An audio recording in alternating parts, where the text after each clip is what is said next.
Hey everybody, welcome to Tattva Tuesday. This is Lindsay Warwick, the conduit on YouTube and Spotify. The Tattva Tuesday interview series, I'm interviewing guests about their spiritual experience and their spiritual offerings. So excited for this week's guest. We have Haileigh Fickes of Beyond the Horizon Yoga. Haileigh is an amazing being and one of my friends and yoga teacher training sisters. So thank you so much for being on the podcast, Haileigh. Hey. Hello, thank you for having me. I'm so excited to be here and get to be a part of this container that you've created, I guess. It's like you create this entity almost where people get to share their spiritual wisdom, what they've learned. And I think that's so beautiful and it's so you. Thank you. I'm just so honored to have you, and I just am honored to have you in my life in general. You know, I just have so much love for you and just excited to have you here, you know. As this airs, it'll be the first day of March and we're in Pisces season, and I know you're a Pisces, right? And yeah, so it's very fitting. And I'm a rising Pisces, so this is very, like, we're just vibey. It's just gonna vibe. Yes. So, yeah, very excited. All right, so let's kick this off, I guess. Let's start with how your spiritual experience, like how did you get on the yogic path, the spiritual path? So it's honestly such a long story. And I feel like there's so many reasons, so many whys, so many hows as to how I got on the yoga path. But my first exposure to yoga was when I came to Coastal Carolina University in South Carolina for college. I went and took a yoga class. And I actually was like, I hate this. So yeah, the first yoga class I went to, I was like, yeah, that was kind of lame. Not really my thing. And I wasn't too into it right away, which is weird because, you know, it's what I do now. But yeah, and then I found out about this women's circle. It's held by Leah. She's in the Myrtle Beach community. I went to that and I was like, oh, so yoga is like, it's not just a workout, it's like a work in.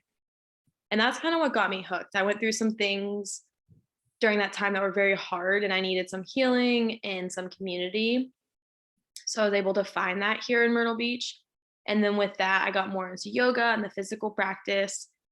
And then the physical practice became almost like a distraction for me from the trauma I was going through at the time, like a positive distraction. Like I was able to heal my body and help myself via yoga, which was really beautiful. And that's kind of where it all flourished. And then I was like, I want to grow my knowledge. So I did a 200-hour yoga teacher training with Stevie. She's amazing, beautiful person.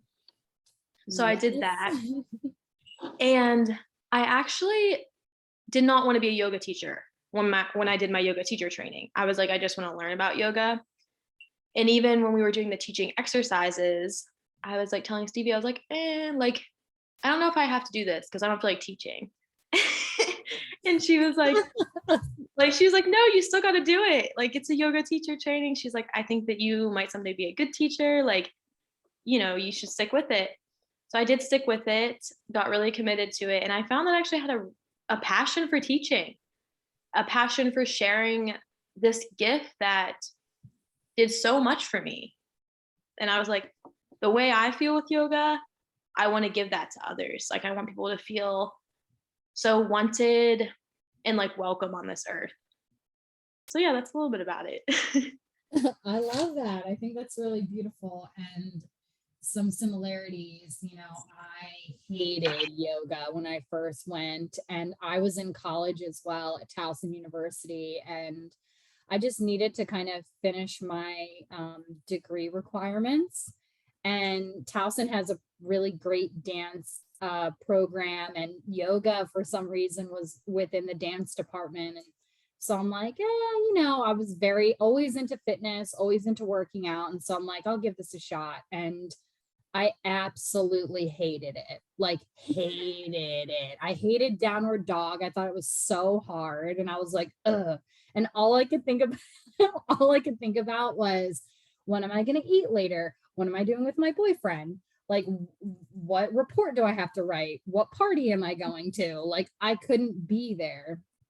But then as I continued to obviously go to the required class, I started to really find that it was and I love that you said that. You said it was a work in, and I started to feel the mental, emotional, spiritual benefits of the practice. And so I started like loving yoga. And then part of the class, what the extra credit was to go check out other studios. So I actually checked out a hot yoga vinyasa studio and a Bikram studio, like, and it was Ooh. just, yeah. Then after that, I was kind of hooked, right? Because you get access to your higher self. And I also can relate to you on your reasons for teaching. It's like you want everyone to feel loved and wanted and included, and that feeling of inner peace that you can really get to through the yoga practice. So I think that's really, really beautiful. And now it's so funny how we both like hated yoga and now it's like our jam. Yeah. But tell us a little bit about the development of Beyond the Horizon yoga. Like, how did that come to be? Like, where did the name come from? Tell us the things. So that came to be when I started teaching. I got more confident in my abilities, and I got really into it. I was like, I want to do this full time.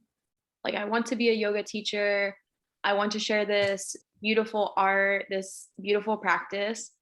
So I created, first it was an Instagram account, and it kind of became its own, I don't know how to explain it. I guess its own entity, its own existence. And the name comes from, well, when you look at a horizon, there's like, there's a place beyond it. Like, you can't really see it, but it's there.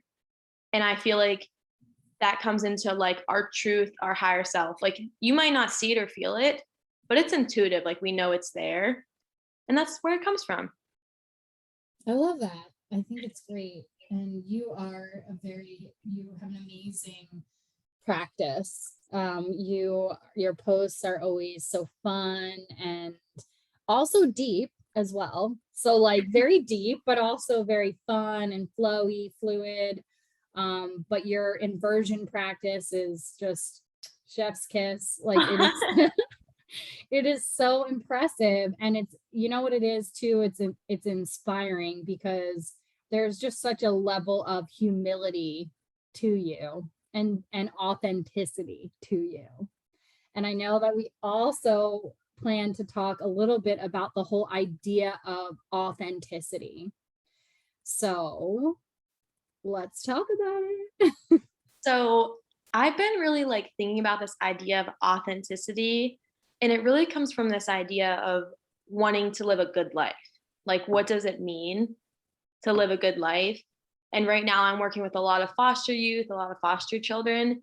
And it's like, it makes me think about what does it mean to have a good life? And it also makes me realize like how little we need to be happy. But I'm trying to like refine the ideas that I can share with these children about like, this is how you live a fulfilling life without putting like limitations on it. Like, someone might say a fulfilling life is when you go be a doctor and you get paid well. And I'm like, not necessarily for everybody. So how can I have these terms that are more accessible to everyone? And one of those terms is authenticity, having gratitude, and speaking your truth. Those are the three things that I think is what makes your life successful, as I put it in air quotes, because when you're being authentic, you're being yourself. And that when you're being yourself, it's because you feel safe. So you reach safety. When you're able to practice gratitude, it's because you come into a place in your life where you are able to calm your nervous system. You're able to reflect. So that comes with gratitude.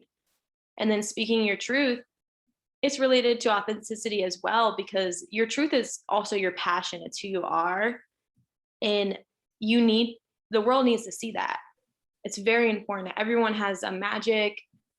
You can view it as everyone is like a puzzle piece in the microcosm of existence. We need every puzzle piece. Not every puzzle piece is going to be a doctor or a teacher or a yoga teacher, but we need all of those. Like we need everyone as a piece. That's why everyone's life is so valuable, so important. And I feel people don't hear it enough. I feel like people are not told enough how important they are, but they are. So that's a little bit about that. It's just a little bit, like just a little. But my brain is like, as you're talking, because those are some profound and deep concepts. Like, I love the puzzle piece analogy. Lately and kind of throughout my spiritual journey, I've been into Abraham Hicks, like the law of attraction.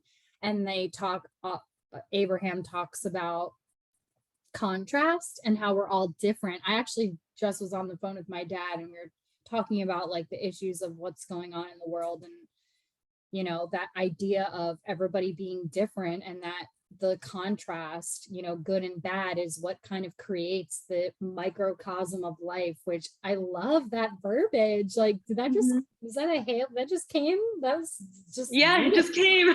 beautifully said.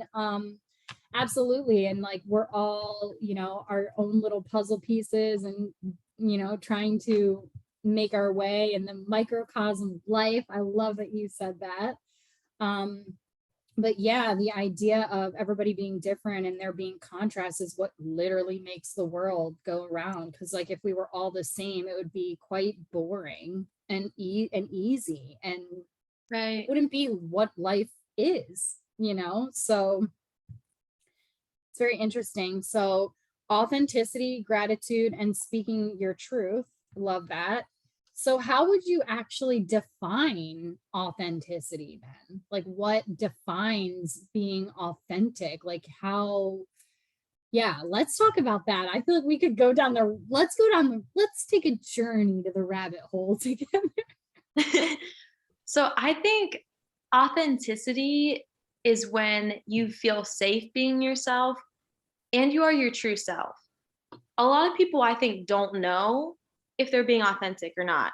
For example, like I'll just use myself. There's been times where I thought I was being authentic, but when you're not being authentic, you get, I would say, physical symptoms. Not being authentic is when you're living for other people. And I feel like for a lot of my life, I did live for other people. I am a recovering people pleaser. So with that, like I always thought I was like, oh, I'm helping people. But when you're always giving yourself to others, you build resentment towards them. It's like, you're like, oh, I have to go do this for this person. And oh, I have to go do it for this person. That's not the place it should be coming from. You should only be giving what you truly can give from a place of peace too, not a place of resentment or a place of exhaustion. So it can be very hard at first to step into your authenticity and listen to yourself and what is feeding your soul, but it gets easier with time, because the reality is when you continue living inauthentically, it's damaging to you. Like you just build this continuous resentment, you build bitterness. I think it's manifested in fatigue. Like no matter how much you sleep, you're always tired. And I've been there. Like I think this is a process, and it's an ongoing process to step into your authenticity.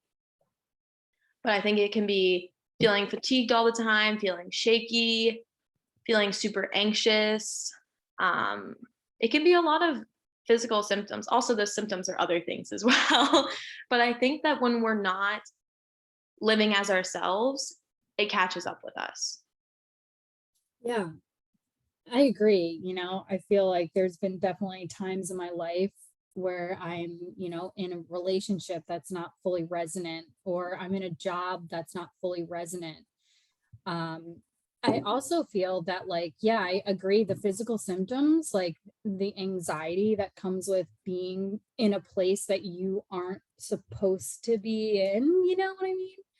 I agree with that it can definitely manifest as physical symptoms. Also, like emotionally as well, like you'll feel kind of off center. And it's like, I really feel like at the core of all of us, like you even said, like sometimes people don't even know that they're being inauthentic to themselves until like time passes and their things are happening that are showing them that they're not in alignment. But it's like, I think at our core, and maybe, I don't know if you agree, maybe not, maybe you will, but I think at our core essence, we are just trying to gravitate towards love, like whatever that means, like being loved, being accepted, being wanted, and feeling love and feeling good. And so we do all these different things to find that. And sometimes that causes us to be inauthentic. You know, like you said, you're a recovering people pleaser. I mean, sometimes like I find myself trying to play nicey nice, like just to be liked or loved or wanted, you know what I'm saying? And it's like, I don't know if you agree, if that makes sense. I totally agree with that. Okay. I think that a lot of times inauthenticity stems from wanting to be accepted. Like that's human nature. We're social creatures. We want to be part of the whole. We want to be a part of the group. We don't want to be an outsider. I mean, that's like a deep human nature thing. Like if it was way back in the day and you were an outsider, I'm talking way back, like when we were monkeys, if you believe in all that, like if you were an outsider, you would have died. Like, you know, like no one's going to breed with you. No one's going to give you food. So it's a deep ingrained survival thing. of the fittest. Yeah. Fittest. So when you, I love your like parentheses. I'm air quoting. Yeah.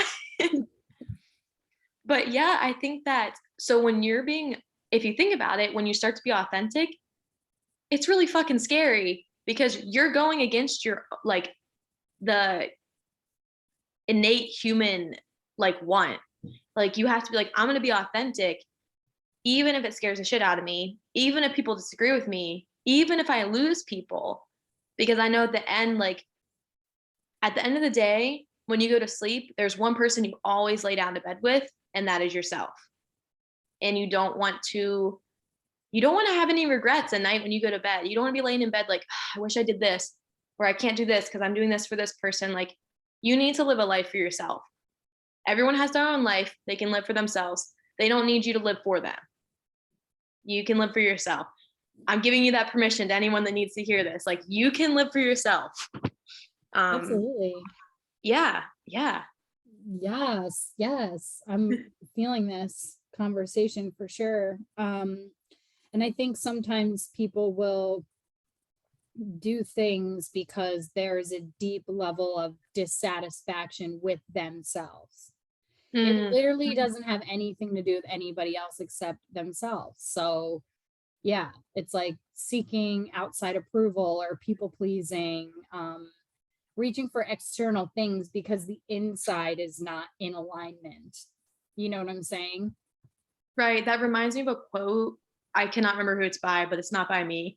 And it's like, nothing can go right on the outside if nothing is going right on the inside. And it's so true. It's very true. Absolutely. Also, it's like, you know, I'm gonna go here with you, but do you feel that you can tell sometimes when someone's being inauthentic, and then how does that kind of make you feel? And I feel like I can, and I'm going to speak on it as well, but I'm just wanted to kind of go there with you first. You can totally tell when someone is not being authentic. I mean, you can really tell. And I feel like when you get to a certain level of like energy work, you can kind of feel the energy of that like right away. And the way, like, I don't hold judgment for it, first of all, because I would say we've all been there. Like we've all wanted to fit in, or I feel like sometimes even a part of your 20s is like pretending to be someone that you're not, like finding like what fits you. You're finding your style, you're finding your friend group, you're finding a partner sometimes, not that even really matters, but you know, so it can be an ebb and flow. So I hold space for it. So when I feel that someone's being inauthentic, I'm just take a moment. I'm like, okay, like, how can I create an open space for them to actually step into their real self? Like, how can I open myself so that they can open themselves? And that's just being an example. Like, I know that when I live in my authenticity, I'm attracting others that do the same, and I'm helping others do the same. And I Mhm. think that's especially, as I said, I work with children a lot. That's important for children. Like I believe that before children grow up, they sense energy on like the most heightened level. I Oh believe they're God. so awake. And then society, like, not to get like so into that, society kind of closes them off a little bit. But like with children, I'm telling you, if I had a bad day and I walk in and see a child and talking to them, and I'm like, like nicey nice, fake happy, they're like, what's wrong with you today? Or they'll say, you look different. And that's how they show you that like you're not being authentic. Like you're not being your real self. Like it's like they know. So they've like put me in my place a couple times. So working with kids makes me really think about like my own energy, what I'm putting off, and how can I create a space for them to be able to feel authentic. And I can't create a space for them to feel authentic if I'm not authentic. Mhm. So yeah. Yeah. Oh my gosh. I used to work with kids too, a couple years ago, and it's like, yeah, you cannot get anything past them. They can see it, they can feel your energy. They're like little sponges. And then yeah, over time, Yes. it's like I actually feel like I talked about this. Yeah, I talked about this at the event yesterday. Like over time, we just accumulate so many like layers and filters, and it's all about like unmasking that eventually. But yeah, children, like you cannot, and animals, like you can't put anything Yes. past them because all they can see and sense is your energy. So yeah, I love that you said that you've been schooled. I've been schooled too, like specifically like my niece, she's 7 and she's just so amazing. And I was on the phone like FaceTiming her and my brother a couple weeks ago. And I was being impatient about something. And she was like, Aunt Lindsay, can't you just like you need to be patient? And I was like, okay, you're right, like yeah. And I was trying to like you know what I mean? Trying to mask it and yeah, but That's you can hilarious. I feel like yes, I can also tell sometimes when people are being inauthentic, and I'll say sometimes my ego is it gets triggered and I'm like annoyed, especially if somebody, a particular person or whatever has like hurt me or something like that in the past. I kind of get this feeling of like, well, that's not how they really are.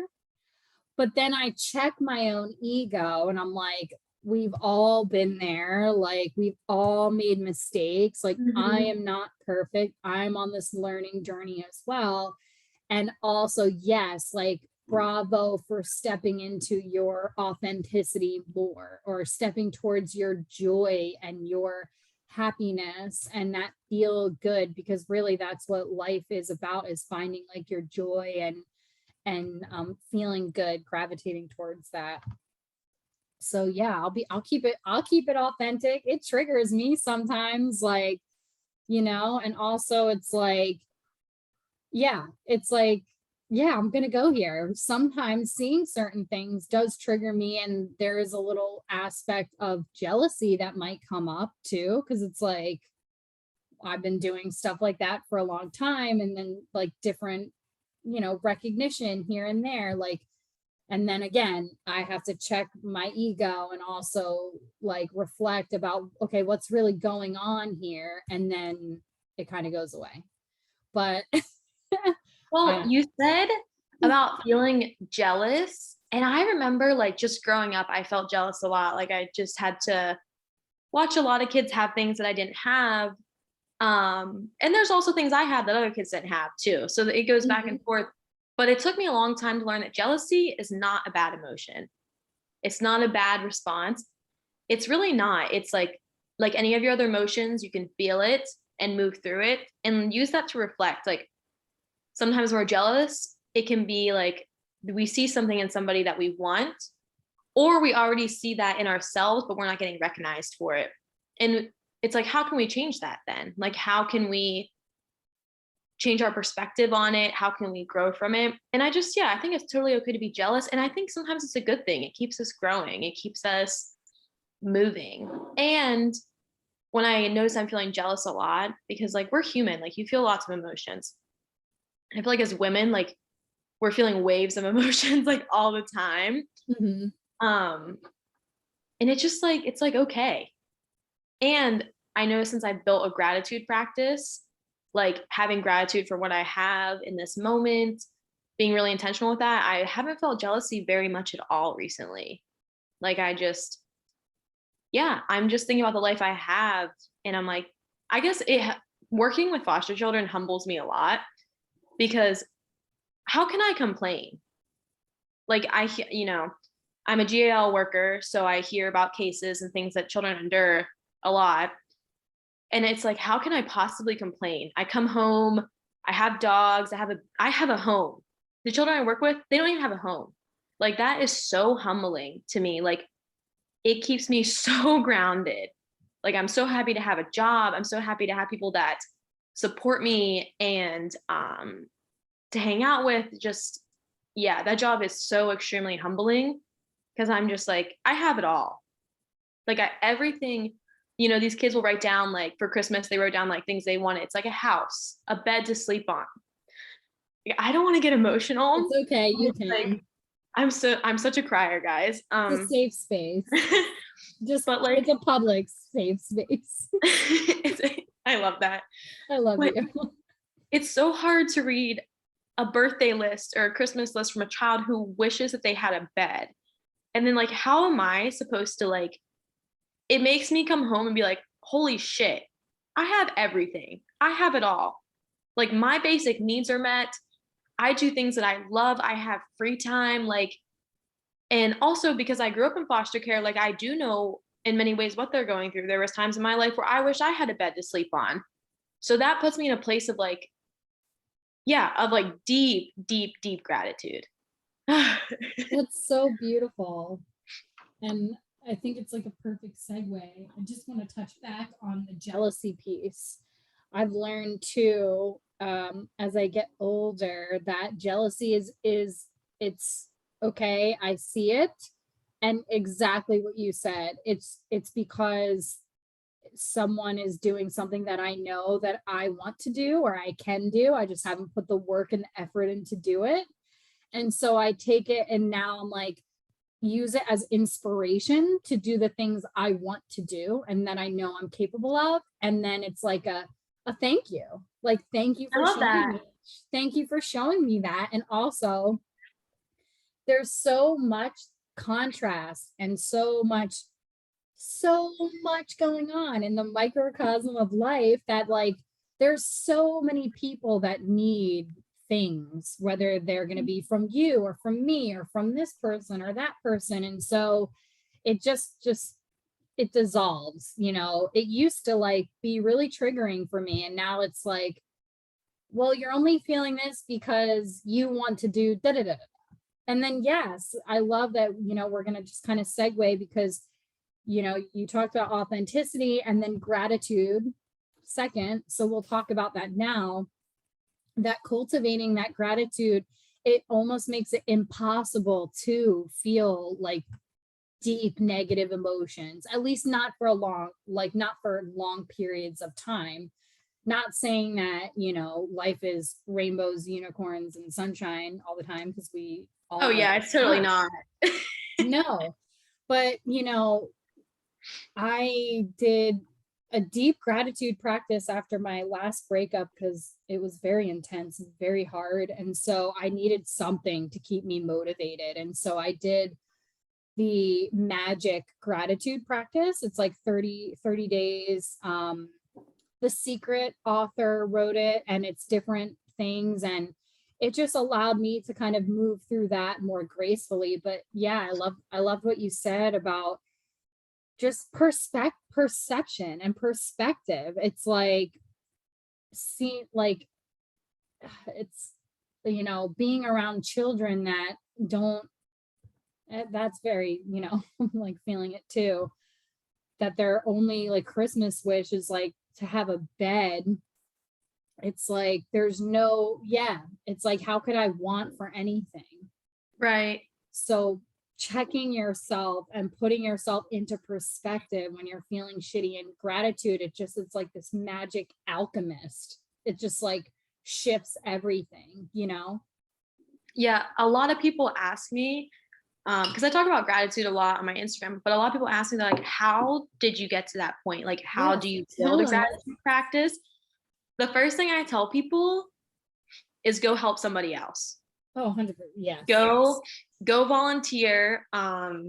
You know, like I work with children, and that's really, oh my goodness, I feel like it just takes your gratitude practice and like, I don't even know, like turns it into a diamond or something, just because it's like, like it just teaches you a lot. But go help somebody. Like when you see what other people are going through, like volunteer at a soup kitchen or a homeless shelter, donate your clothes somewhere. Because Mhm. when you do that, you realize that like your problems are temporary, not small. Because I don't want you to think your problems are small, because someone that drowns in 7 feet of water is just as dead as someone that drowns in 20 feet of water. We all have problems and they can be really intense, and we all endure intense trauma throughout our lives. It's an unfortunate part of being human. And if you go help someone else, it can make you feel less alone. Like there are people suffering in different ways that I didn't even think about. And it can just make you feel, really what it does is it makes you be less me, me, me, me, me. Like you have less time to think about me, me, me, me, me, why me, woe is me, because now you got to go help someone else. And I feel like that just, it shifts your energy, and Yeah. it can be a really positive thing. And when you're really sad, I think that when you're really sad and you go through really hard things, there's like this magical like energy that people get. I don't know if you know what I mean, but like when someone's endured trauma and it's like, holy shit, they still wake up. You probably felt it about yourself even. Like I hit rock bottom, but I still woke up and I still Yes. did what needed to be done. And yeah, it's just a lot. It's just a lot. But yeah. So yeah, to build a gratitude practice, go help people. If you're ever feeling extremely jealous, just sit down and just look at the things you have around you. Like, look, think about the things you get to do. Like, and just know for every time you're jealous of somebody, somebody's probably jealous of you, Yeah. which is crazy to think about. Like, really, if you don't build a gratitude practice, it's always going to be greener on the other side. Everyone has problems. So, what set of problems do you want, really, is the question. Yeah. And gratitude kind of flips the mirror back to Mhm. you, to so you can see all the things that you do have. And then obviously, as you know, through doing a gratitude practice, that what you say thank you for will like manifest more to say thank you for. It's just like it's like the ripple effect of abundance, really. But yeah, if you are feeling the jealousy or that outward emotion, it's really what's going on inside, and flipping Mm. that around to, yeah, what's going on with me, like what is this moment teaching me, and where can I find that aspect of gratitude. And yeah, I think gratitude it is so magical and essential. It's like if I'm feeling shitty, it's like, yeah, I'll write down like 5 things, like what 5 things am I grateful for right now in this moment, to kind of shift that energy. Even horrible situations, finding the gratitude and the positive aspects of that, it's like that's a practice. Mm-hmm. It definitely is. And I think another big part of building a gratitude practice is realizing the small moments are the big moments. The in between is the beautiful part. We always think we're working towards something, but it's like, I'll use college as an example. Like when in college, I was like, okay, I'm working towards graduation. I'm working towards graduation. And then I remember just sitting on the field graduating, and I was like, I did it. But it's not like that moment that you're sitting there is not, that's You're just like, not like oh, that was not the best part of college, was sitting there waiting to graduate. It's everything else, like really enjoying each day, drinking it in for what it is, not wishing the week away, not like, oh, I can't wait for it to be the weekend. Like how can you wake up and love each day? Because that's all there is, really. Like once you stop reaching, you're living. If you're yeah, always reaching, there's no time to live. And if you are in gratitude, then you're really in the present moment, which is what you're talking about. You're not living in the future, you're not living in the past, you're living right now. Yeah. It's like Yeah. It's like, whoa. yeah, but I love it. And so yeah, that last portion of speaking your truth. Let's talk about it. Speaking your truth is really freaking hard because when I feel like when you talk about this stuff in the wellness industry and in the yoga industry, it's like rainbows and happiness and unicorns and like be yourself. And it's like, oh my God, it's freaking harder than that. Like to speak your truth can be very hard. Speaking your truth is closely related to taking up space. It can be so scary to walk into, at least for me, it's been very scary to walk into a room and be like, I belong here, like everybody else. Like I've had to say that to myself, going into certain spaces, like, I belong here. Like, I belong here, Haileigh. Like, we're supposed to be here. Just because it can be a confidence thing. But it's very hard to speak your truth when you're used to not being heard. And this is what I talk about with the teens.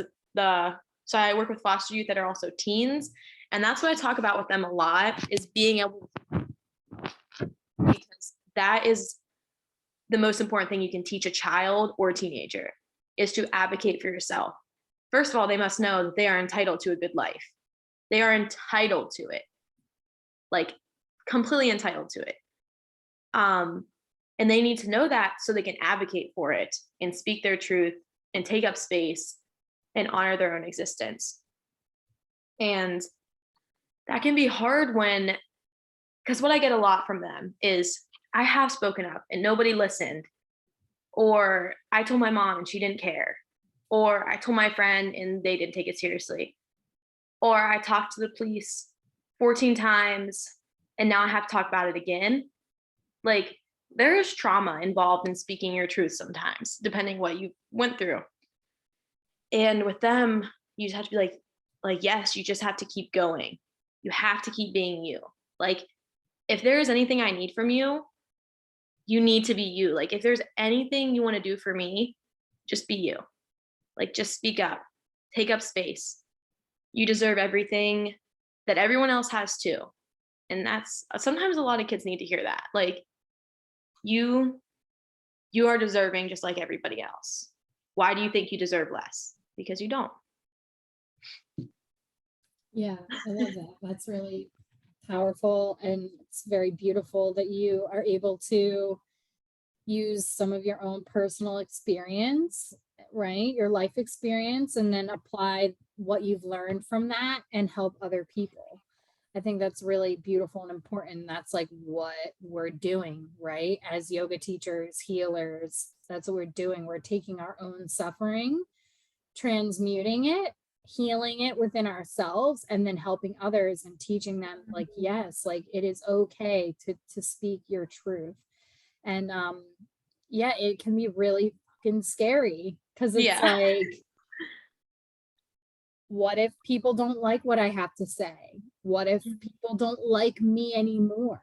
What if I'm not accepted? It's the same type of shit of being accepted, and that whole authenticity idea as well. Like, if I am my authentic self, my true self, like, what does that mean for me? And if I speak my truth, what does that mean for me? And so I think to be authentic and to speak your truth requires a level of strength and courage and integrity as well.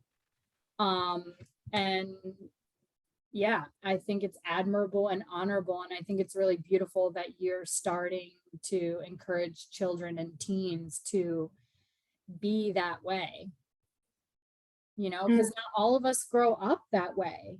Like, not all of us have that support system, right, of, being able to speak the truth, even if it offends people. You know what I mean? So it's, right, I think it's really important. And the idea of speaking your truth also feeds into the idea of being authentic. Like they kind of intertwine or They totally coexist. do. Coexist. Yeah. I'm like, I don't know words. But it's great. And it's definitely been hard to speak my truth at times in life. Like even when the truth hurts, the truth sucks, but I'll be the one saying it, Yeah. That's so true. And one thing I noticed with both of us is we're like, it's scary to be authentic. It's scary to speak your truth. It's scary to be your true self, because what if people don't like you? And like, I wonder if we could change our questions there. What if we could say, what if you don't speak your truth? What if the one person that needed to hear that didn't hear it? Like, what if you didn't speak your truth and people suffered? Like, why do we assume that what we I have just to got be chills. is not valuable? Like, our existence is so valuable to others and can be so helpful to others, and we discredit ourselves almost. So, yeah. Oh my God, I just got chills when you said that. It's like, I feel like we do exist for other people, like, because really at core essence, we're all one. I hear your dogs. I'm so sorry. No, it's okay. No, but that whole idea of like, yeah, like I'm going through a situation now where like the things that I have to do the right thing and speak the truth fucking suck. And it's really hard. And I often don't want to do it. I want to give up. But then I think about the potential repercussions if I don't speak the truth, the potential other people that could be hurt. You know what I'm saying? Yeah. Because, someone didn't speak up before, and now like I'm in this situation, and so now I have the ability to speak up and do the right thing, not just for me but for other people as well. So it almost feels like, it is can be really hard to speak the truth. Yes. Yeah. It totally can. And it's always worth it. There's never been a time where I spoke my truth and regretted it. Maybe a little bit, maybe at times, like I would feel like, oh, was that a little too much for everyone? But really not that I long-term regretted it. So. Yeah, I hear you. And it's like the amount of growth that comes from speaking your truth too. It's like you feel like almost like something gets lifted off of you when you do speak your truth. It's like a breath of fresh air, like, okay. But it is totally worth it. And that is how we grow. Doing the hard shit, also rest. But doing the hard shit, you know how I feel about that. Doing the hard shit is worth it. That's where we grow. It's where we, change and challenge ourselves. So it's all part of it. I truly think that being authentic and speaking your truth, no matter how hard it can be, is really just the best thing, though, for your body physically, for you mentally, because it brings a level of energy to the body and clarity to the mind. Because you can go to bed at night knowing that you did what you could. You did what you could, and you were yourself. And that's a big deal. Going to bed at night with a clear conscience, to me, is like, it's everything. And being of service to other people is also everything. And gratitude as well. And it's like all these things that they don't cost money, like literally, like, and in concept, they're simple. But I feel like as humans, we overcomplicate them or overthink them. And but I'm just loving. I think it's just been a really beautiful conversation about, being true to you, being true to yourself. Cause it's like, what else are you living for then? Right. Right. So Such a good conversation. I know, I love it. So we do still have a couple minutes. If you wanted to talk, I know that you were kind of talked a little bit about that you were in the foster care system. I don't know if you want to talk about that or if there's anything else that you would want to talk about specifically. I can totally talk about that. I am pretty much an open book. I'm really strong on my boundaries. So if there's anything where I'm like, no, then I'm just like, no. So, but yeah, so I did enter the foster care system around 5 or 6 years old, just due to certain situations with my family. I'd never really go into too much detail about that, but it was very hard just going from one family to the next and like back and forth. And it's always a new school. And I feel like there's so many things that you endure as a foster child that non-fostered people don't understand at all. And because of that, I have an extremely open mind. And I like to think that I'm extremely understanding too, because there's so many things I didn't know how to put them in words to share with my foster parents because I was so young. But now I try to be that voice for children. Like, so I just created an Instagram account called Foster Kid Unity, where I share all this information. But one topic that I talked about, and I got so many DMs about this, was when you go into a new foster home, how scary it can be to shower.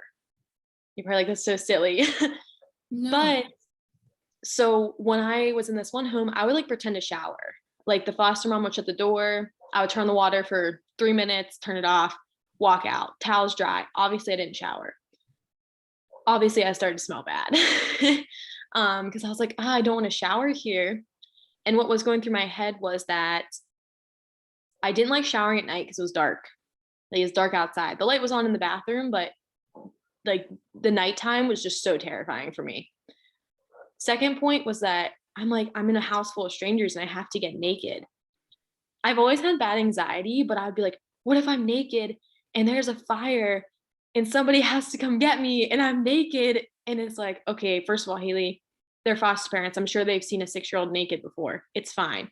But like, that's not how my mind was working. I was like, or what if someone walks in on me? Or like, what if someone has to go to the bathroom and we only have one bathroom? And like, I just would get so scared. So I made this reel and talked about like the options for a child like that. Someone could have offered me a swimsuit to shower in. Someone could have said they would lock the door or that they would wait outside the door for me so I'd feel safe because it was dark. And also I knew the door was being blocked. Like if there's emergency, I knew the mom would come get me, not anyone else. So those are never things that were offered to me. And I don't think anything bad about this family, but I was met with shame. Like it was like, Haileigh, you're not showering, you smell bad, you need to get in the shower. Like it was force and like shame. And that happens with a lot of things in foster care. Like I also didn't want to eat a lot of the things they would make. And it was like, well, if you're not going to eat, then you can just go to bed at like 6 o'clock. So it's just very strict. And the reason why I do what I do now is to advocate for kids so that they're not enduring things like that. And I educate foster parents so that they know a little bit more about a foster child's perspective. My dogs are being so crazy. I'm sorry. They're outside. They're being so loud. What can you do? Nothing.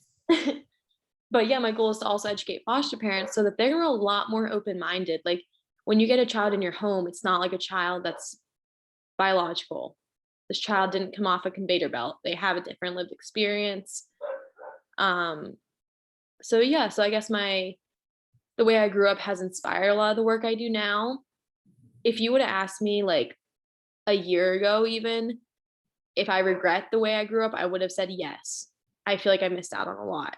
I don't feel that way anymore. I feel like if I didn't endure what I did, I wouldn't be able to help the way I do now. I think that what happened was a small price to pay for what I do for children now. Like I try to be what I wish I had. back then. I'm like getting emotional. Okay. Like I literally write down That's everything I beautiful. wish someone said to me, what I wish everyone did, and that's what I do for the children that I work with. So any questions about that? I think it's really amazing, and I commend your vulnerability for sharing it and your bravery for sharing it. And yeah, I think it's really beautiful that you've taken, your life experience and your suffering and have been able to now use it to help other people. And in a way, that's got to be a healing experience for you too. It's like healing that pain that you said you felt like a year ago, now that you're using that to help. It's like, yeah, to me, like I wrote an article a couple of years ago and I called it Pain is the Alchemy of the Human Spirit. And it really is. Like pain, you can use pain to change yourself into gold or not, because we're sovereign beings with free will. Some people take the pain and they cover up the pain and they just keep hurt people, right? They take their trauma and then they're throwing their shit on everyone. Or people like us, I can say in this space with you, because you and I know each other. We did our 300-hour Kula training together and really got to know each other, especially on that drive. Oh my God, that freaking drive. Anyways, guys, Lindsay does not stop for speed bumps, just so you know, if you're ever in a car. We flew to Tennessee. The picture of you with the hand, your hand. So funny. Holding the inside of my car. But anyways, it's like you and I can say that I know that you've taken your pain and your suffering and you're using it to help others and heal yourself and help others. And I can say that I'm doing the same thing with myself. I mean, I'm not perfect. I'm not an angel. I fuck up all the time, but the effort is there. The awareness is there. And I think that is a beautiful place to be. And I love that you're offering your perspective to foster parents too. I think that's really beautiful. And that's awesome about the Instagram account. You're really good at social media on Instagram. Like, hey, remember that time I called you and I couldn't do a reel and you I walked you through it. talked me through it. I love that. Yeah. But so I appreciate you. I appreciate you too. You're so amazing. And I love what you said about pain. And I think with what I do now, my pain has purpose.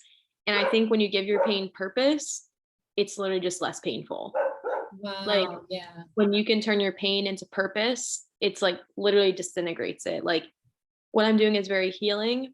And I will say it's also very hard. Like it made me realize that I'm not as healed as I thought I was too, because I go to therapy a lot more often now, because in every child, I see myself. Like, I'm like getting emotional again. I'm like a wreck. But like in every child that I work with, I see myself, and it hurts to know that the cycle did not end with me. Like all the pain I felt, a child will endure it every day. And we don't know when it's going to ever end. I wish we live in a world where there was no foster care because everyone just had a good life. But that hurts. And I had to get help at first because like every child that I work with, I was like, this is me. And you kind of feel like you can't do anything to help them sometimes because you are very limited. And it was very hard at first. Sometimes it is with certain cases. It is difficult. But it's like, yeah, I would work with a child who just endured something. And I'd be like, oh my God, I remember how I felt when I went through this and it was fucking horrible. And I have to watch more children go through it like again and again and again. And it made me go to a point where I felt like life was pointless. Like where I was like, how can I had trouble eating and sleeping because I was like, how can I eat in my home? And how can I sleep in my bed when I know that this is happening? And I started to bear literally the weight of the world on my shoulders, essentially, which is what you want to be really careful not to do because it gets heavy very quickly. But I just like every time I put a spoon in my mouth, like with food, I was like, oh my God, like there's a child that doesn't have this. Like, how can I be so careless and so, like, I don't know. I just became very judgmental of myself. But yeah, go to therapy, guys. That's that's the point of this story, is like, do not let things get so bad. You need to have awareness, because that's the thing. Even though I didn't notice it would get that dark for me, I knew when I met my edge, and then I needed to get help. Some people don't know when they meet that edge. So yeah, it's very important to know yourself when you are going to be working with people that have like a struggling past or currently struggling. Yeah, I want to say, like, again, thank you for being so open and vulnerable in this space. And I am a big believer in therapy. I've gone on and off my whole life since I was 7. So I think it's really important, if you need to talk to somebody, do it. I'm definitely a big believer in that, and all the holistic methods of healing as well. I think that some of the greatest healers I've ever met have been through the most horrific things, and they've healed aspects of themselves, and they continue to. It's a continual process. Like, I don't think we're ever really done, but I think that, yeah, some of the best healers that I've ever met have gone through crazy suffering or trauma or life experience. Not saying it's a requirement, but it definitely, it's like, yeah, the pain, it becomes our purpose. Like, I got out of a very abusive relationship, and I'm not going to go into details because I just don't think it's appropriate. But now I know that as I continue to heal that and progress, like yesterday I led a women's event, and there was 25 women, and it was all about self-worth and self-love, and it was amazing. I mean, I'm still processing my pain, but I'm using it for a purpose now to help other people, like, get out of that, or really figure out their self-worth and their self-love. And so also still getting help along the way for mine as well. It's like not done. We're not done, but We're never done. No, we're never done. And I do appreciate, what you said about all of that. I just like appreciate I appreciate your vulnerability so much. This is what I wanted to say. So, because you're an empath, right? And so am I. And so we feel so much. Like, I went to a meditation on the 222 portal, and we were talking about what's going on in Ukraine and Russia, and I was bawling. And like, I don't watch the news. I can't. But when we called in the energy of those people, I felt it, and I was hysterical. And it's like, you did say, like, you have strong boundaries, with people, right? You're like, no. But how can we take that concept? And I'm the same way, because I'll take on everyone's shit. It's like, how do we create those boundaries and frame our own energy with ourselves, so we're not like punishing ourselves for doing things, you know what I mean? So it's like, how have you practiced that at times as well, when you're feeling very overwhelmed? I mean, absolutely. As I said, I got to the point where it was like so bad that for my own safety, for my own like quality of life, I had to essentially protect my energy. And I'm still looking into that type of work, to be like looking into shield work and energy work in that way, because it's very easy when you're an empath or just someone that takes on other people's emotions. It's very easy to take on like some dark stuff, like, and I think that sensitivity is good. Yeah. And it can also be not so good, because you don't want to run yourself into the ground. Like, you don't want to be, it's like you're going to all these people, helping all these people, and then at the end of the night, you're like, I don't know if you ever heard the book Flat Stanley. Yeah. Wait. So like at the end of the night, you look like Flat Stanley. Like you're just laying on the bed. You're 2D. Like, For anyone that's ever read that book, it's about this, I think it's about this kid who gets like My niece had to like take Flat Stanley to like places and take pictures of it for her class. Like a couple that's so years ago. funny. He's like this kid that gets flattened, but he's like just as thin as paper and he just obviously lives. It's like a kid's story. So Yeah, it's hilarious. I can't believe you knew who that was. But I that's did. sometimes how you feel. Like you go home and you're like, I'm Flat Stanley. That's bad. Like that's not good. So Yeah, framing your energy, doing energetic hygiene, energy cleanses, salt baths, like all the things, just framing, knowing where you are in space too, like doing that spatial meditation that Sunny taught us, I love that. framing, yes, like really putting your soul retrieval type work, putting your soul like back into your body, like just being in the space. But yeah, it's definitely, it's quite a journey. Big advocate for mental health, like help, go get help, like, and you're worthy of help, like you're Mhm. worthy of love, no matter Mhm. what you've done, like you deserve to heal, like you deserve to love and be loved. I And love that. yeah, but oh God, I feel like you and I could just talk like for hours, but it looks like we're coming up on the hour. Thank you so much for being on the podcast. Now, if people want to connect with you, how can they connect? What's the best way that they can connect with you, and what are your offerings? So they can connect with me on Instagram at Haileigh's Horizon. So it's HAILEIGHS_Horizon. My offerings are there too. I teach classes in the area. I also do one-on-one sessions. And yeah, that's pretty much it. Lots of yoga, lots of healing, lots of different things I don't even have names for going on, but yeah.